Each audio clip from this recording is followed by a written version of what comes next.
Être aidé, c'est une obligation. Être aidant, c'est naturel. C'est naturel. Il faut avant tout s'occuper de soi. Il faut savoir bien s'occuper de soi. Il faut savoir s'aimer avant de pouvoir aimer l'autre. C'est la même chose.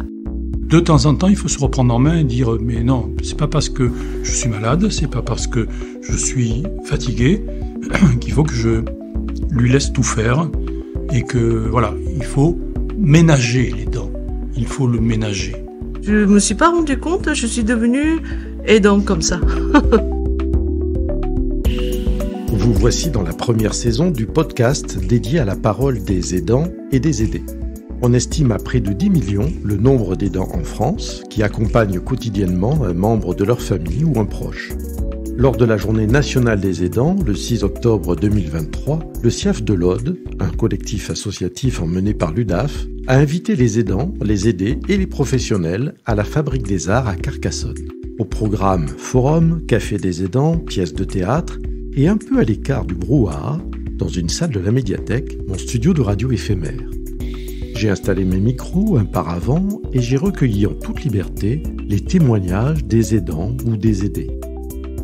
En 10 épisodes, en 10 rencontres, chaque situation singulière, chaque émotion, chaque agacement brosse un portrait impressionniste de leur vécu. Vécu que nous serons nombreux à partager un jour. Je m'appelle Aurore et je suis aidante de mon père. Je suis Philippe Kern, vous écoutez le premier épisode de Paroles aidant aidés. Comment êtes-vous devenue une aidante? Puisque je crois que vous êtes aidante, c'est ça? Oui, ça fait de nombreuses années que je suis aidante auprès d'abord, dans un premier temps, auprès de ma maman. Et aujourd'hui, voilà, elle m'a quittée, enfin, elle nous a quittés. Et c'est maintenant autour de mon papa. Voilà. Donc, je m'occupe de mon papa. Je peux vous demander votre âge? J'ai 43 ans, bientôt 44. Ça fait combien d'années que vous êtes aidante alors? Alors, ça doit être depuis 2004 en gros. Ouais. C'est quelque chose qui a été naturel pour vous? Vous êtes posé la question, est-ce que je le fais, est-ce que je peux le faire, ou est-ce que ça s'est imposé à vous? Au départ, je pense que ça s'est quand même imposé à moi. C'était suite à l'accident de voiture de ma mère. Et il est vrai que j'étais pas préparée, je pense, encore à vivre cette expérience. Et en même temps, ça a été pour moi toujours relever des défis, aller un peu plus loin pour l'accompagner et me dépasser pour pouvoir être à ses soins, je sais pas comment le dire. Ça a été une belle expérience. Voilà, mais au départ, effectivement, je l'ai pas vraiment choisi.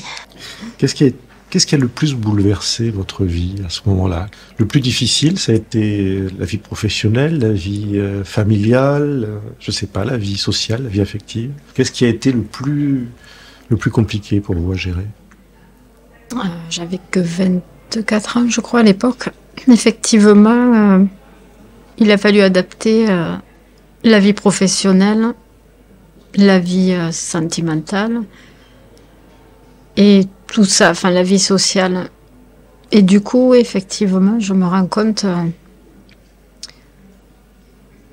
que il fallait... comment je pourrais dire ça? Ça fait quelques années que j'avais besoin de tout réadapter. Mais c'est vrai qu'à l'époque, je courais pas mal. Aujourd'hui, j'ai plus posé les choses. Par obligation ou par expérience? Par expérience aussi. Parce que je suis allée vers des thérapies douces pour être un peu plus bienveillante envers moi-même. Et j'ai eu quelque chose qui a fait que je suis allée vers ce milieu-là, qui m'a énormément aidée à soutenir ma mère.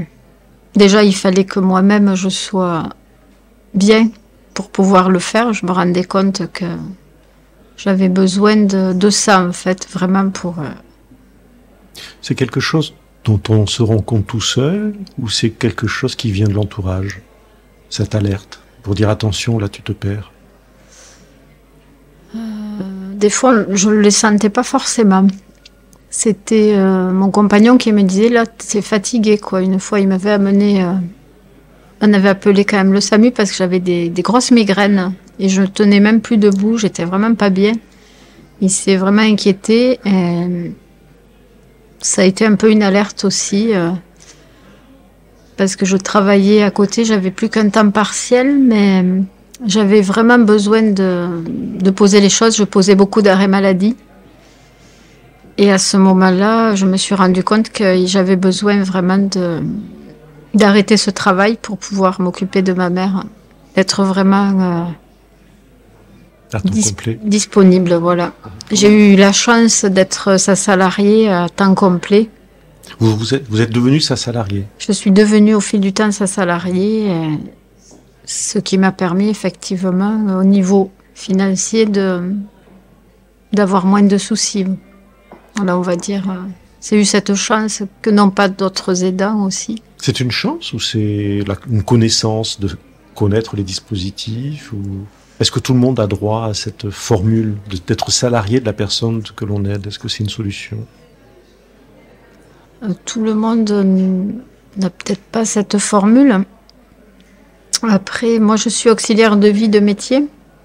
En fait, j'ai passé mon diplôme en 2003, en fait, juste avant que ma mère ait cet accident. Et ça a été tout un enchaînement qui a fait que, durant des années, voilà, on a pris des personnes pour s'occuper d'elle. Et au final, on s'est rendu compte que j'étais tout à fait formée pour le faire, en fait. Et vous en étiez pas rendu compte à ce moment-là? Non. Parce que vous non. étiez avant tout sa fille. C'est ça. Je pense aussi.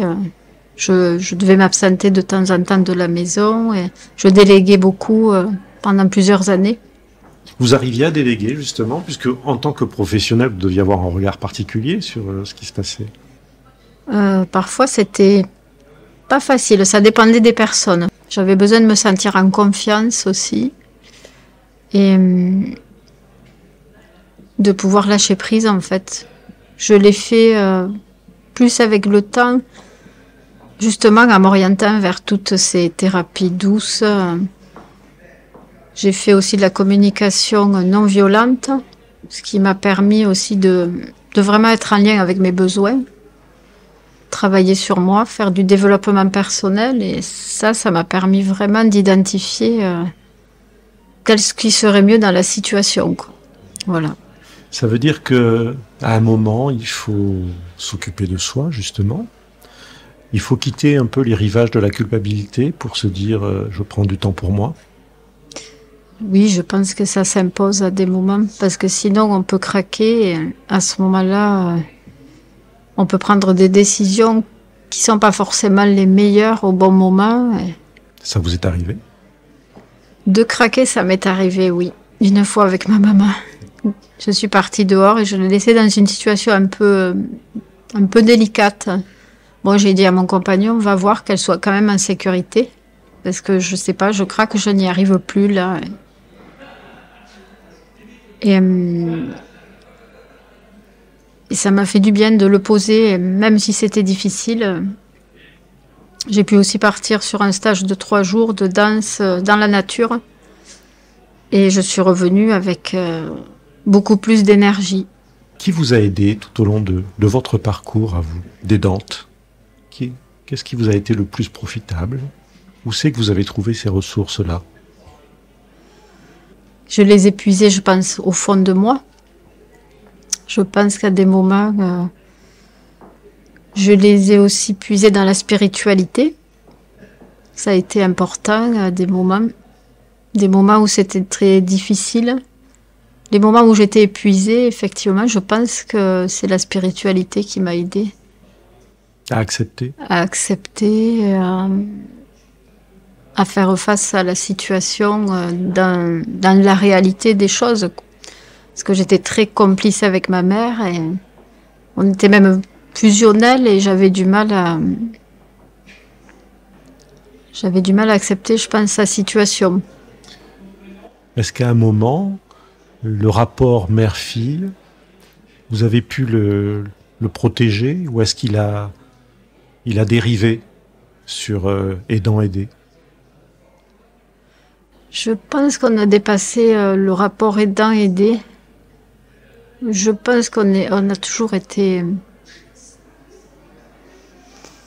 très... la complicité est restée malgré tout. Même si parfois je lui faisais sa toilette, ce qui n'était pas forcément mon rôle, j'en ai conscience. Et j'ai toujours... je sais pas, il y a toujours un lien qui est resté en fait. C'est un peu comme si on se retrouvait au travers de cette expérience-là en fait. Quand on voit aujourd'hui, c'est la journée nationale des aidants, il y a un village des aidants ici à Carcassonne, il y a des stands, il y a des associations, j'ai regardé un petit peu, il y a des dispositifs, il y a des jeux de société pour comprendre si on est aidant ou pas, il y a des formules, des espaces seniors, etc., etc. Est-ce que vous trouvez que toutes ces initiatives sont adaptées à ce que vivent les aidants? Je dirais que c'est déjà un grand pas, parce que c'est pas quelque chose aidant parfois, c'est parfois un peu pointé du doigt parce qu'on a moins de vie sociale et on a un peu d'isolement. Qu'est-ce que vous avez sacrifié, vous? Je dirais que un peu au niveau de ma vie de couple, ça a été un peu compliqué à gérer de par mon ancien compagnon et aujourd'hui mon nouveau compagnon qui ont dû s'adapter à la situation. Je ne sais pas si je dirais sacrifier parce que c'est quelque chose qui fait partie de moi. Donc c'est pas vraiment le terme, mais ça a été peut-être plus au niveau professionnel, je dirais alors. Ça a été plus... Comment je pourrais dire ça? Aujourd'hui, je m'oriente vers vers justement des thérapies alternatives, de l'énergétique. Pourtant, vous étiez dans un milieu professionnel social. Oui. Donc, on aurait pu vous comprendre peut-être davantage, vous accompagner, vous aider davantage, je ne sais pas. Il y a eu des obstacles à ce niveau-là? Il y a eu à un moment donné une petite déception, on va dire, quand j'ai commencé à poser des congés. Ils étaient sans solde, que je travaillais pour une structure d'aide à domicile. Et les congés étaient sans solde et je voulais en fait demander une rupture conventionnelle, ce qui aurait été plus avantageux pour moi et ça m'a été refusé, voilà. Donc j'ai pris quand même la décision, vu que j'avais la porte de sortie, d'être salariée de ma mère, de travailler pour elle. Mais j'avoue que pour d'autres aidants, ça aurait pu être plus complexe encore. J'étais un peu déçue de ça, voilà, de peut-être pas... Après, au niveau de mon planning, tout ce qui pouvait impacter mon rôle d'auxiliaire de vie pour la structure, je pense que quand même j'ai été prise en compte. En expliquant bien la situation, donc il a fallu quand même bien l'expliquer, mais j'ai quand même été entendue. C'est peut-être là que la reconnaissance d'un statut, entre guillemets, d'aidant peut aider dans le milieu professionnel pour qu'on comprenne les besoins. Oui, parce que l'épuisement peut arriver très vite. Et je pense que c'est des signes que l'aidant ne voit pas forcément. Donc peut-être faire reconnaître, oui, ce statut et mettre en place peut-être des actions de prévention pourrait être une issue. Pour finir, parce que là, on va aller voir une pièce de théâtre. Hein, oui. On raconte tout. Il y a une pièce de théâtre qui est organisée pour cette journée nationale des aidants à Carcassonne, par le SIAF. Qu'est-ce que vous auriez envie de témoigner à l'aidant qui vous écoute, à l'aidante qui vous écoute en ce moment? Que vous auriez-vous peut-être aimé entendre à une époque, quand vous aviez une vingtaine d'années et que la vie faisait que vous deveniez, vous, une aidante? Il y aurait tellement de choses à dire, mais que je continue moi-même à être aidante auprès de mon père, aujourd'hui.